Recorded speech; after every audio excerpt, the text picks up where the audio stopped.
కార్యకర్తలకు ఏ కష్టం వచ్చినా అన్ని విధాలుగా అండగా ఉంటారని గ్రామస్థాయి, వార్డు స్థాయి నుండి వైఎస్ఆర్ కాంగ్రెస్ పార్టీని బలోపేతం చేస్తానని కాకినాడ జిల్లా వైఎస్ఆర్ కాంగ్రెస్ పార్టీ అధ్యక్షులు దాడిశెట్టి రాజా తెలియజేశారు.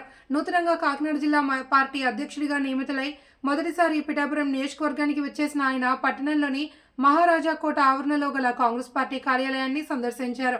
మాజీ ఎంపీ నియోజకవర్గ వైఎస్ఆర్ కాంగ్రెస్ పార్టీ ఇన్ఛార్జి వంగ గీతా విశ్వనాథ్ పార్టీ నాయకులతో కార్యకర్తలతో కలిసి రాజాకు ఘన స్వాగతం పలికారు. నాకు ఇచ్చినందుకు మాజీ ముఖ్యమంత్రి శ్రీ జగన్మోహన్ రెడ్డి గారికి కృతజ్ఞతలు తెలియజేసుకుంటూ, అదేవిధంగా మొట్టమొదటిసారిగా నాకు ఈ పోస్ట్ వచ్చిన తర్వాత మొట్టమొదటిసారిగా మా సోదరి మాజీ ఎంపీ వంగ గీతా విశ్వనాథ్ గారి కాన్స్టిట్యున్సీ పిఠాపురం కాన్స్టిట్యున్సీకి నేను రావడం నాకు ఆనందంగా ఉంది.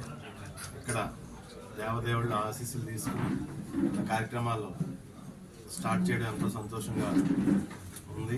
అదేవిధంగా పార్టీని, వైఎస్ఆర్ కాంగ్రెస్ పార్టీని అట్టడుగు స్థాయి నుంచి జగన్మోహన్ రెడ్డి గారు చూపించిన బాటలో పెద్దలు గీత గారు, ఇంకా జిల్లాలో ఉన్న కన్నబాబు గారు, ఇంకా పద్మనాభం గారు, మా దొరబాబు గారు, ఈ పెద్దల సలహాల మేరకు ఈ జిల్లాలో పార్టీని పటిష్టపరిచి అట్టడుగు స్థాయి నుంచి కమిటీలు ఏర్పాటు చేసి వచ్చే ఎన్నికలకి పూర్తిగా సన్నద్ధం చేసి 100% రిజల్ట్ వచ్చే విధంగా మేమందరూ కలిసి కష్టపడతాం అని చెప్పేసి మీ అందరికీ తెలియజేసుకుంటున్నాను. అదేవిధంగా ఎప్పుడు కూడా వైఎస్ఆర్ కాంగ్రెస్ పార్టీ శ్రేణులకి కానీ నాయకుడికి కానీ పోరాటాలు చేయడం అన్నది ఎప్పుడు అలవాటే.